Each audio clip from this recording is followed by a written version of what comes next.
Over the past 50 years, Climatech has grown and kept pace with the ever-changing HVAC industry, providing our customers with the best knowledge on the most innovative systems and services.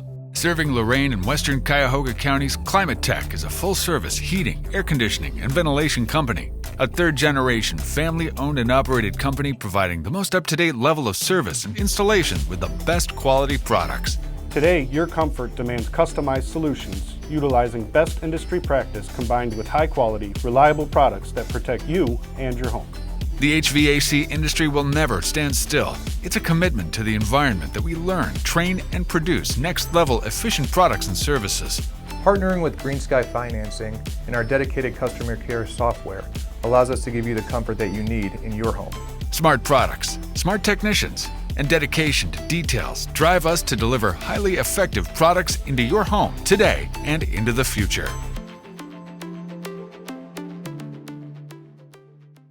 Well, welcome in for week 16 of the Climatech Inc. NFL Prediction Show. Cole McDaniel and Vince McKee here, and it is the week leading up to Christmas. Again, want to wish everybody a happy holidays out there, a Merry Christmas. Again, we'll get to dive a little bit more into this, but first we're going to get into college football here first. But before we do so, again, Vince, welcome in as always. Happy to be with you. A lot more football action to talk about here still, even around the Christmas holiday. Definitely the best part of my week so far, Cole. Full disclosure, I've been down sick. I've had the flu since about Friday night. I was at a boxing show, so it's there's no stopping. When you run a company, there's no days or nights off. So this is actually, truth be told, the easiest night I've had since last Friday, just kind of sitting here, got my sweats on, ready to relax for a little bit and talk football. So this is actually, I got to tell you, a pretty pleasant night off while working and not being in a gymnasium right now covering basketball. This is actually a nice change of pace. So I will take it. I do want to say last Sunday, how hectic. I mean, unbelievable. I went from seconds away from us possibly being tied to right back being down by 4 in a heartbeat. New England Patriots, I can't think of a worse way to lose a game. And you've always joked about how I've had that crazy luck. I mean, come on, that New England Patriots play, like that was 3 years of karma working against me, quite frankly. How the heck does that happen?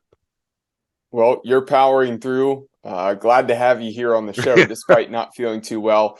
I'm powering through. I've been dealing with a lot of headaches here lately. So today, again, not feeling the best. So I guess you're dealing with the cold. I'm dealing with the headache here, and kind of made my picks was just laying down before we got on the show. So we will both power through the show, but we always enjoy doing it. Yeah, you always have a ton of luck when it comes to those games, and I felt like it started off Sunday where you had a ton of luck, where easily the Jets could have beaten the Lions, but when Elijah Moore catches the ball, he runs out of field goal range, and then they weren't able to kick the field goal. Just turn up field, get down. Instead, he ran backwards. Okay, that doesn't necessarily help.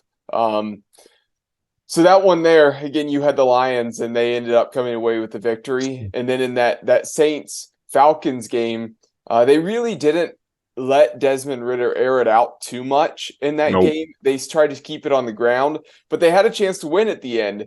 I mean, Ridder delivered a pass to I'm trying to think who he found. I believe it was the rookie that he found, got down the field about to the 16-yard line, and then fumbled. That's where London lost the ball.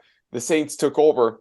I mean, honestly, the Falcons were driving, had a chance to win that. So it felt like your luck was turning for you, and it was coming to play. And then finally, those latter two games of the day were able to get me back on track and even that up. So we split once again, despite all of the different picks we had in the last week. But before we get to that, again, let's jump to the bowl games. A couple that we're going to talk about, 3 of them. Like always, 3 college games. Now, even one of these games goes into this next Thursday because our shows go up Thursday evenings. So again, have an early afternoon game that's factored in there that I know is going to beat our next show coming out.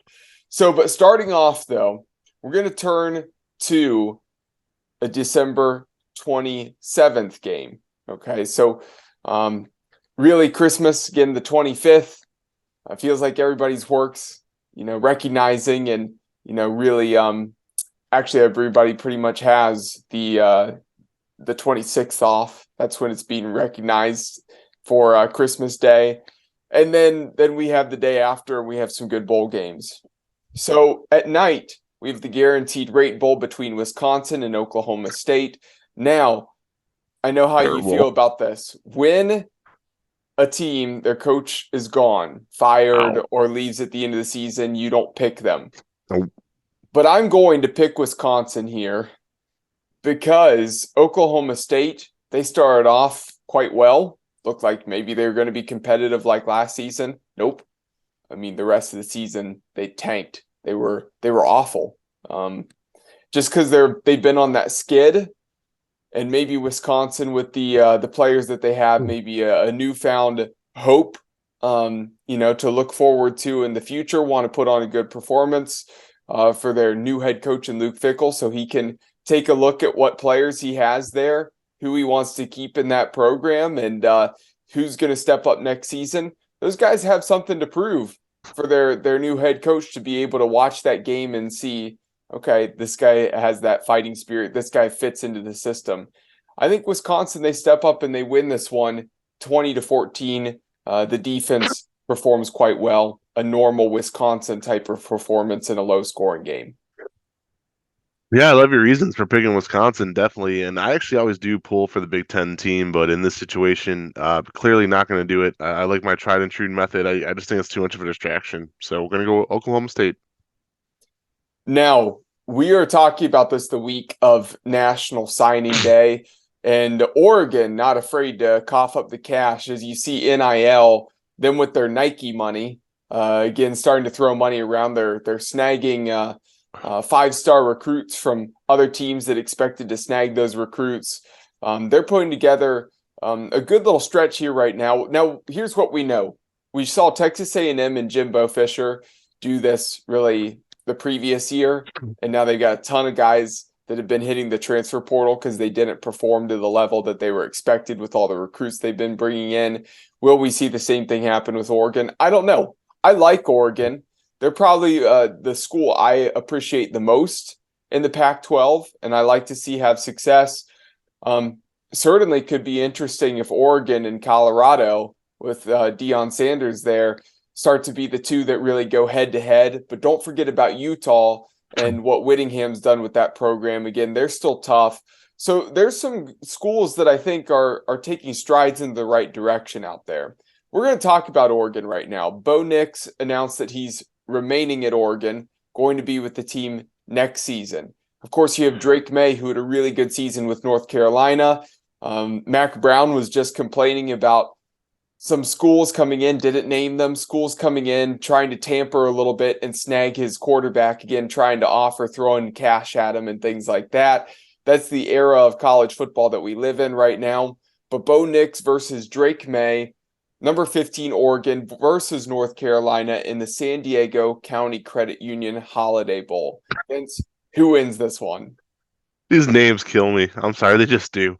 I like Oregon. I think their offense is a little bit too much to handle for North Carolina's defense. Plus, it's just a better program, top to bottom. North Carolina had that game earlier in the year, and excuse me for forgetting, but I'm pretty sure, I think it was against App State maybe, where they gave up something ridiculous like 30 fourth quarter points, almost lost. Mm-hmm. They've just been real sketchy all season long, and I just think Oregon's the better team. It's bowl season.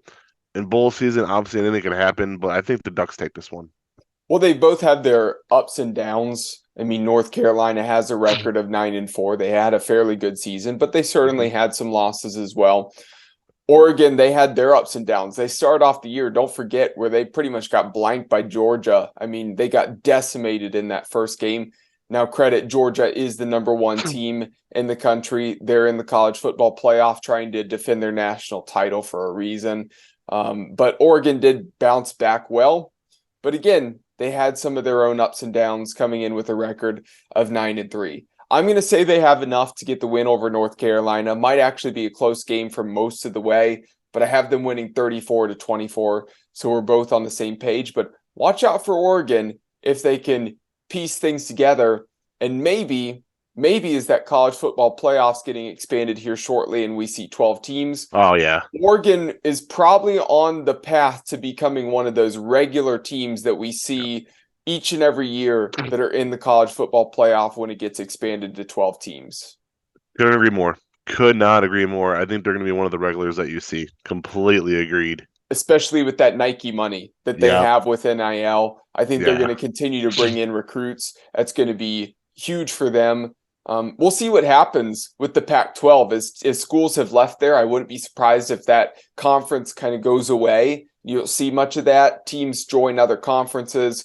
Again, there's still the talks about maybe some of those big moves where we have a couple power like super conferences, like the Big Ten has one, the SEC, and then maybe the other schools from other conferences merge into one and there's three. Who knows? But regardless, I just think Oregon, they're in a good position for the future. I've never bought into the Deion Sanders hype. So him going to Colorado really doesn't do anything for me. We'll see how that goes. Just saying. I mean, it's a topic for a different day. But since I've been a kid watching him play, I've never been a big primetime fan. So while I could see Oregon making a jump, I don't see Colorado making that jump just based on who their coach is. Well, I think he's arrogant. It's a lot about him and not about the players probably enough. But here's where I think that it's initially going to cause a spark. It's why you're seeing a lot of players flip from schools at the moment. They're trying to go and play for prime time. I think it's going to be a hot start at the beginning, and it's going to be successful for a couple years where guys are like seeing that money. They're like, prime time knows how to get looks for me, find a way to get money. And he's going to be able to, I think, help these guys do that. And just the name of him is going to draw that interest, especially for defensive backs. Now, will that fizzle out at some point, especially if he has a huge ego and then starts butting heads with some of these kids? Because kids today, sorry to tell you, they're a little bit more entitled, a lot more entitled, especially as we're dealing with NIL. They want their money. They want their cash. Okay. Loaded subject, but I agree 100%. And so that's one of those things where, again, if they're not getting the playing time they want, they're not getting what they want, they're going to bounce and go to a different school. And you could see a hot start turn to fizzling out for prime time. Hey, I like for Colorado that it could get them on the right track, because Colorado, they've had their good moments, but they've had their bad, and they've been on the bad side for quite a long time. For Colorado, I'm happy, but I'm not, like I said, a huge primetime fan. Again, that arrogance, I think, is going to end up costing him as a coach in the long run. I agree. It's going to be that hot start, the flashy name and all that. But it's like that Dixie Cup analogy I've always given you, Cole, since you've known me. You can only put enough water in that Dixie Cup before the bottom starts to really thin out and then splash. One last quick note on that, because I know we have to move on. Deion Sanders in Super Tecmo Football for Super Nintendo was an absolute beast, so I got to give him credit for that. Absolutely, if you have that game, play with the Falcons, use prime time to return those kicks. It's good for at least one touchdown a game. Yeah. Moving on. Yeah, and he'll look to go to the NFL as soon as he gets the opportunity as well. Yeah. The next one, again, I mentioned there was going to be a game this next Thursday that we were going to talk about. It will happen before our show will come out. It's at 2:00. It is the Bad Boy Mowers Pinstripe Bowl, and that is between Syracuse and Minnesota. Vince, you laugh at these names every time I say it. The Bad Boys? Yeah, Bad Boy Mowers. Oh, my God. That's been the name for a couple years now. I'm picking Minnesota strictly because it's here's the thing. I don't know much about either one of these teams. Full disclosure, as usual. I know more so about Minnesota than I do Syracuse, because it's easier for me to learn about Minnesota. I have the Big Ten Network. I love to watch it. So I see more highlights of Minnesota. I know more things about them. Syracuse, I'm sorry, I just don't. If you don't have cable, you just have a regular TV. I believe they used to air their games on UPN. I don't even know if that station still exists. I'm going back to my childhood with that analogy. But so Syracuse, I just don't see a lot of. And with me having nothing to lose, picking for college games here, I'm just going to throw it out and go for the Big Ten. But don't bet on that because I really have no reasoning behind that other than I just want to pull for a Big Ten team in that one. Well, Syracuse has had some really good moments this year. Again, when they had that win over Purdue, a game that we talked about, they had a couple other nice wins this season, and then they had their fair share of losses. That's why they're 7-5, but actually had a pretty good season. Really not known for being a football power, but I've evaluated prospects for quite a few years now. Used to do it for fun in high school and create mock drafts and things, and it continued to grow and turn into something that I continue to do and, publish that here for Keon Sports. So they've had some prospects, but they haven't been able to fully piece it together as a team to really put an incredible season together. Minnesota, I think their team roster-wise, I think they could have been even better than what their record is at 8-4. The main reason why I wanted to talk about this game, two guys that when I get to my running back prospects and I start evaluating them to pay attention to. Sean Tucker, the running back of Syracuse, love the way he plays ball. Also love Mo Ibrahim, the running back for Minnesota. Don't forget that if it wasn't for that Achilles tear in that game against Ohio State, not this year, but the year previously, again, he was going off that game, tearing Ohio State apart in C.J. Stroud's first ever start. And then he tore his Achilles, was out for the season. Maybe a little bit slow, but he's so physical that he was able to kind of get back to speed. I think because of that injury, that's really one of the only reasons why he's not looked at as a top 5 running back coming out in this upcoming class by most people. But we'll wait and see as I evaluate these running backs a little bit more. But again, that's the main reason I want to talk about that. Minnesota, I think they get the win in a very close game. I have it 23-21. Actually going to be really close, competitive, going to be a fun one. But I'm with you, going with the Big Ten. So we're on the same page with all those games. So you doing okay? You holding up over there, Vince? Yeah, I'm falling apart, but we're good. Listen, Climate Tech just re-upped for another year. So we want to thank Climate Tech, our sponsor. And they have re-upped because they love what Cole and myself do. Obviously, the upgrades to this show. One of those upgrades is the ability for Cole to edit stuff out. So you will never see what just occurred. But we want to thank you again for I'm not editing that out. Bottom line, I don't think Climate Tech's paying to watch me sneeze and blow my nose, to say the least. So it's okay. You stopped your video. Thank God, because it was nasty. Anyways, also real quick, speaking of the draft, because Cole does such a great job, and obviously we want to shout out Brandon and now Dom with us as well. We love that show. We love doing the draft stuff. We have a new sponsor for that. Picking up the check tomorrow to cross some T's and dot some I's, but we want to welcome Pulp in North Olmsted. So Pulp over there on Lorraine Road by where North Olmsted High School is. They said, we want to be a draft sponsor. So we said, we want you to be a draft sponsor. So yeah, welcome back, Climate Tech, and welcome aboard, Pulp.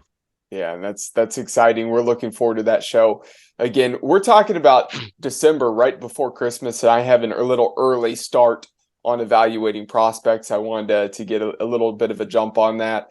I've gone through running backs already. I'm most of the way through quarterbacks. Of course, not everybody's declared at this point, so we'll see what ends up happening. But starting to make a deep dive into that so that I can evaluate all those prospects even before the combine happens, and then start to get content up, into February, beginning of March, as we really start to dive deep into draft season. Cole, too, I got to say this real quick, too. You've been with me since 2019, 2020, really, for high school football. So 3 full high school football seasons. Yeah. And now you're starting to see the turnaround. We saw Brennan Scram today commit to Ohio State. Preferred walk-on, yep. Yeah, Lamar Sperling. We still don't know if it's going to Kentucky or Buffalo or what's going to occur there. We know Kilbane's going to Northwestern. Gideon, I forget where he's going. I think Coastal Carolina. Yeah, I think so. So all that being said, though, now it's going to get to the point in a couple of years, my man, where you're going to be analyzing some of these kids that you and I covered in high school, analyzing them for the NFL draft. And that's really when you take it from soup to nuts. Just an awesome experience there to be around all that. So I'm proud of you. I got to say it. I got to give you a shout out because it's so cool that we get to experience this together. So let's talk some NFL. But yeah, I just want to throw that out there. It's a pretty neat feeling when you stop and think about it all. Hey, we're getting closer and closer. I would say in about 2 years, Drew Aller will be on that talk there. Oh my for God. the NFL draft as well. So, yep. As we turn to the NFL, we were just talking about the draft and how guys transition from college to the NFL. We're going to do the same thing here right now and switch over to the NFL picks. We talked about it. Vince, you had a hot start, really, to those NFL picks. Then we ended up splitting in the long run, but we both have had good weeks, 11-5 apiece. And now our records are continually looking better and better. The more really solid winning weeks that we have, you're at 138-87. I am at 142-83. So many more victories, many more correct picks than actual losses and incorrect picks for us. Yeah, you knew it was going to even out eventually. Can we stack onto that here? Coming up on what's a weird week in the NFL because Christmas Day falls on a Sunday. So that means most of the games are played on Saturday. Of course, we have our Thursday night game. Most of those games on Saturday. There's 3 on Sunday and then the one on Monday. Kind of weird to see some NFL games on Christmas Day. That used to be strictly an NBA thing, and then the NFL would play on other days. Now there's a few that sneak on to Sunday.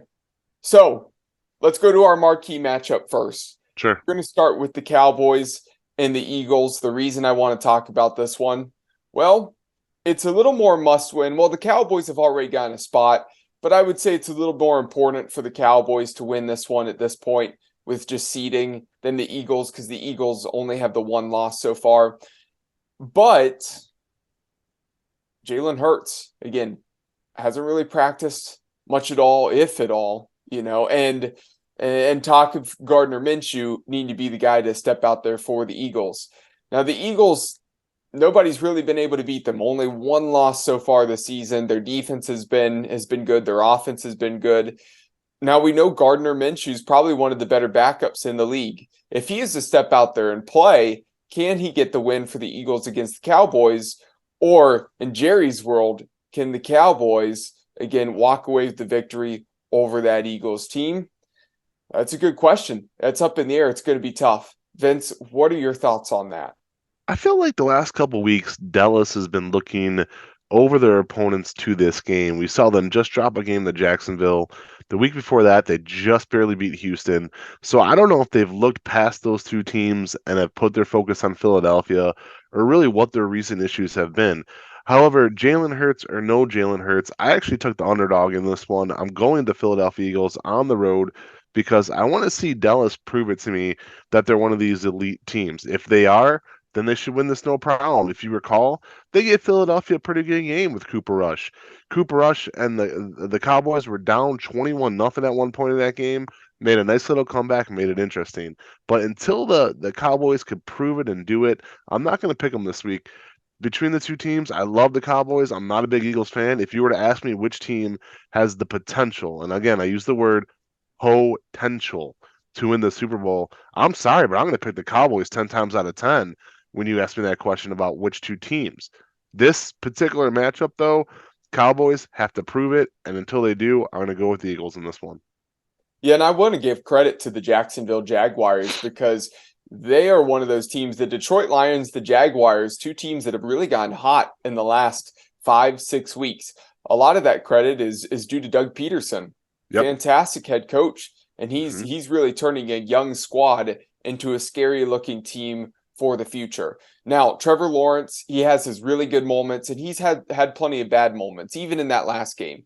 A lot of that has to do with the offensive line injuries. They're having issues at their tackle spots. really a lot of injuries at the tackle spots. So the Cowboys were able to get some pressure at times, and he was trying to be a magician and escape and make plays happen, and he was able to do so. I think when he's better protected and their line's healthier, you're going to see Trevor Lawrence next season take it to a whole nother level and step up even more so. We know he has the talent. He's just been getting settled in, and I think that young group is getting better and better, and Doug Peterson's getting them in a position where can they compete to win the division next season? Possibly, because the Titans are looking worse and worse. And the Colts, certainly if they can get guys healthy again next year, but a matter of who's going to be the quarterback. Honestly, the Jags are in line to, if they can really keep what they've been doing going into next year, maybe they're that team that wins the division. So credit to them for really battling against the Cowboys, getting that win at home in overtime. That was huge for them. Now, the Cowboys, who didn't get that done in that game, they could have easily won that game, but they didn't. They are trying to bounce back against the Eagles, and they did get some help where they didn't even have to win to end up clinching a spot in the playoffs. But I really think they want the victory here. They want to continue to step up and prove that, hey, we are a team to be reckoned with, that we can win big games. And like you said, you're looking for them to prove it. And I'm looking for them to prove it.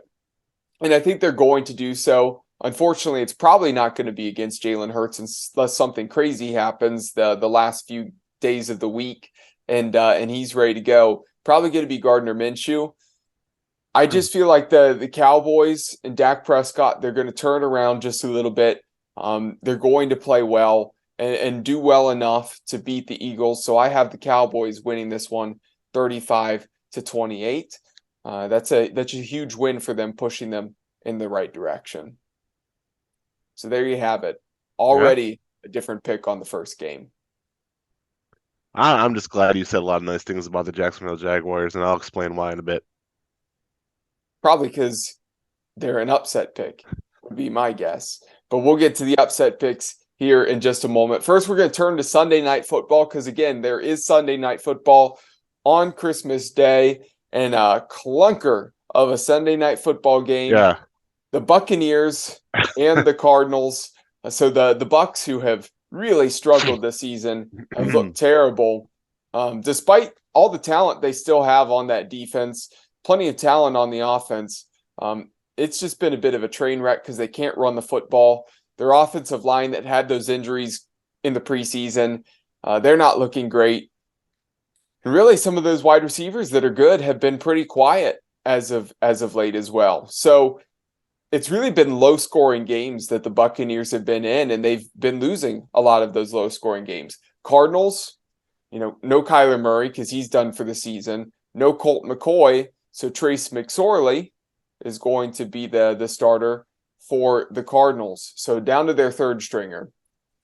I'm going to say that the Buccaneers, they actually do get the win here just because they're due for a nice win. Again, they're still sitting in a spot where they should win their division. Now, don't get me into the whole thing about, I don't think winning your division should equate to you making it into the playoffs. If your division's crap and you're below 500, you shouldn't make it in. Maybe you can get some sort of a trophy or an award, that says NFC South division champions for the year, but it needs to be the best 7 records from the conference that I think make it into the playoffs. And then a tiebreaker should maybe be your record against your division. That's my take there. But the Buccaneers probably going to find their way in to the playoffs by winning their division, despite the crap record. They're due for that win, and it should be easy for them against a Cardinals team that has their depletion of their roster due to their injuries. So I have a low-scoring 20-10 clunker of a game. Not even sure if I even want to watch that. It's a clunker too. Christmas night has always been known for basketball. Some of my fondest memories as a kid was watching Michael Jordan and the Bulls on Christmas night. It was just a yearly tradition. So interesting that football's even going to be on Christmas night. That being said, going to go with Tampa Bay. To me, this is one of the easier picks this week. What's more strange to me is that Arizona, if we are both correct and they end up losing, they're going to finish the season 1-8 at home, and this is an Arizona Cardinals team that dominated home games. I mean, we were shocked a few weeks ago. Me and Cole both picked them to beat New England.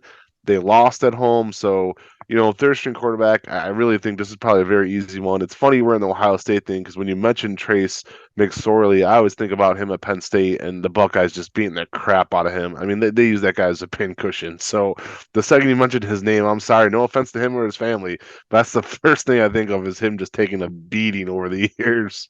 Yeah, that's true. As we turn to our upset picks, though, I'm going to get to this here quickly because I got a good feeling you were thinking of the Jags over the Jets for your upset pick. I got a couple, yeah, but do you want me to go first? Go for it. Okay, so Jacksonville, for everything you just said, I think they're better coached, just head to toe. Plus, they're on a roll. And here's the thing: while I like Robert Saleh and what the Jets have been able to do this year to improve, I don't see them consistently being good. Now, Jacksonville, they're on this rise. Do they make the playoffs this year? Probably not, but they're still right there. This is actually a pretty good game for Thursday Night Football. And I'm breaking my rule. Usually, I always pick the home team on a Thursday night, strictly because that turnaround is so tough to travel. You play on Sunday, and then there's that quick turnaround. It's very difficult for the road team, but I'm going against my logic. Going to pick Jacksonville. The other two I had, I don't know if they're giant stretches or not. They're just games that I have no clue who's going to win, quite frankly. But with that being said, I am taking the Raiders as well. I just lost my screen. This is a red letter day. There it is. So the Raiders at Pittsburgh, just because I don't see the Pittsburgh winning 2 in a row under Mitchell Trubisky or just in general. And I think the Raiders have some sort of fluke luck going on. They lost so many games early this season that they shouldn't have. Just bizarre losses. Now they're starting to turn those into bizarre wins, 2 overtime wins, the fluke win against New England. So going with the Raiders on the road, and that's 2 road dogs. And then the third one I had was the Rams at home. They are 2.5-point underdogs to Denver, and I strictly, whatever it is this year, when I pick against Denver, they seem to lose, so we're going to ride that storm one more time. So there's my three-peat of upsets for everybody: Jacksonville, Raiders, Rams. Yeah, I don't think there are going to be many upsets this week, truly.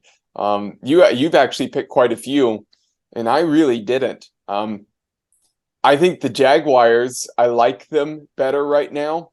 Problem is, Thursday night football games have been traditionally low scoring. Right. Who does that give the advantage in this game? The Jets that have a little bit better of a defense right now, and they're the team that can't put up nearly as many points. So if it is a low scoring battle like most Thursday night football games have been, gives the Jets the advantage. That's why I had the Jets. I feel like it's going to be low scoring, and the Jaguars, maybe after going to overtime against the Cowboys, have a little bit of a slip up on the road. I think the Steelers beat the Raiders. The Raiders are the better football team, but I think the Steelers beat the Raiders for the simple fact of, in Pittsburgh, during that game, it's supposed to be -6 degrees is the feels like temperature. I think they have the better defense. So again, low scoring. Who does it benefit? The Steelers. I have them winning 10-6. That'd be wild. Hardly any points put up on the board. I just think the cold's going to really affect both of those teams. Then I have the Broncos beating the Rams. Just reason being is you have Baker Mayfield at quarterback, who's known to turn the ball over, and he did not play well against the Packers. And I expect that Broncos defense that has plenty of weapons was generating pressure to be able to get after them. And I had that one 14-13 Broncos. Again, another low scoring game where it helps the defenses out. There's 4 right there. So really one of the only upsets that I had, and this is difficult because I didn't like any of these games this week really for upsets. The Ravens have really been struggling, and I just feel like, again, I took the Falcons last week. It didn't pay off, but they had the potential of winning if it wasn't for that fumble. But the Ravens can't do anything offensively right now. Nothing at all. And because of that, I think the Falcons maybe are in prime position to pull off the upset, just because, hey, if you honestly put up at least 17 points, you might be able to beat this Ravens squad that has not been able to really find the end zone. No wide receivers have scored a touchdown for the Ravens since it was like week 5 or 6 or something, way early in the season. So they've had their struggles. So I'm going with the Falcons. Well, with all these games picked differently right off the bat here, looks like I'm checking my phone during Christmas Eve Mass this year. So, Father Tom, I apologize, but you might be seeing me do this a couple times during Mass. Let's talk Browns. So one game we had different last week. One that I was correct on was I had the Browns. You took the Ravens. Yep. We turned to the Browns. Again, the feels like temperature here in Cleveland is supposed to be -9 degrees as the Saints come to town. So, Vince, I'm going to say that I think the Browns, they win another game here in the cold with the ground. I think it's going to be Nick Chubb and that offensive line. They start to get things going a little bit more. Kareem Hunt's going to be a factor, but I think Watson's going to have to run some with his legs. I think there's going to be a lot of read options. I just think they're going to really be able to move the ball on the ground a bit better. And I really don't think that Andy Dalton and that Saints offense is going to be able to do a ton in the cold. I don't think they're built to play that physical, ground and pound style of offense. And I just think that they're going to have their own struggles. And that's why I have the Browns winning this one and really continuing the run that they're on. Has it been an incredible run where they're blowing everybody out of the water? No, but they're doing enough to win. And I think they do enough to win with the Saints in town. Talk about going to Washington next week for the Browns and having a chance to improve their record to 8-8. If they win this week against the Saints, which I had them doing so as well. I like your reasons for the Browns. You gave some positive reasons there as to why you think Cleveland's going to win. I'm going to match you with that. I'm going to give you some reasons why I think the Saints are going to lose. They do not have an identity this year. Even in Drew Brees' last couple of years, they rode Alvin Kamara as far as they could. What is going on there? Alvin Kamara used to be one of the best fantasy running backs. This guy was an unbelievable threat. He scored 5. Speaking of Christmas Day games, a couple years ago, I think it was against the Giants, if I'm thinking correctly. Scored 5 touchdowns in a single game. Won a lot of people their fantasy football championships that day. Yep. They've really gone away from him, Cole, and I don't know why. I mean, with Winston out this entire season, they've had that quarterback carousel. It's just been nuts. I don't. They're not good, and this is a game that the Browns should win. And if they do, boy, oh boy, is next week going to be fun in Washington, them going in at 7-8. And really with the playoffs pretty much out of reach for Cleveland, this is a matter of, can we finish the season 5-1 with Deshaun Watson? If they do, that's awesome. That's a huge chip. It would be a 9-8 season. So it's a winning season. It's an improvement from last year. You're 5-1 with Watson. All the drama seems to subside. You trade Myles Garrett, you get a solid left tackle, and you're looking at a great next season, I think. We'll see if any of that actually happens. But again, going to go with the Browns as well. And to me, again, like you said, that was kind of an easier pick. Yeah. And Joel Bitonio, Nick Chubb, Myles Garrett, the 3 named to the Pro Bowl this year. Of course, the new format for the Pro Bowl. Last thing on the Saints I want to point out. You're right. Jameis Winston's not the guy. Andy Dalton's not the guy, but neither you nor I thought either of them were going to be the guy. We thought that the Saints, they still need to find a quarterback.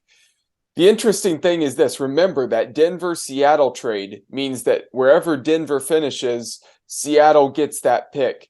So Right now, Seattle sitting in prime position to maybe select a quarterback if they want. Do they choose to go at another position and keep Geno Smith? Because Geno Smith's been actually really solid. Still a bad move. A Pro Bowl quarterback himself.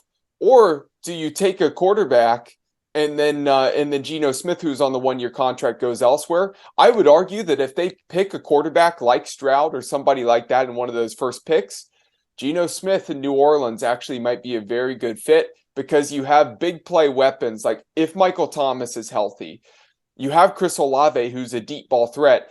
Geno Smith likes to gun.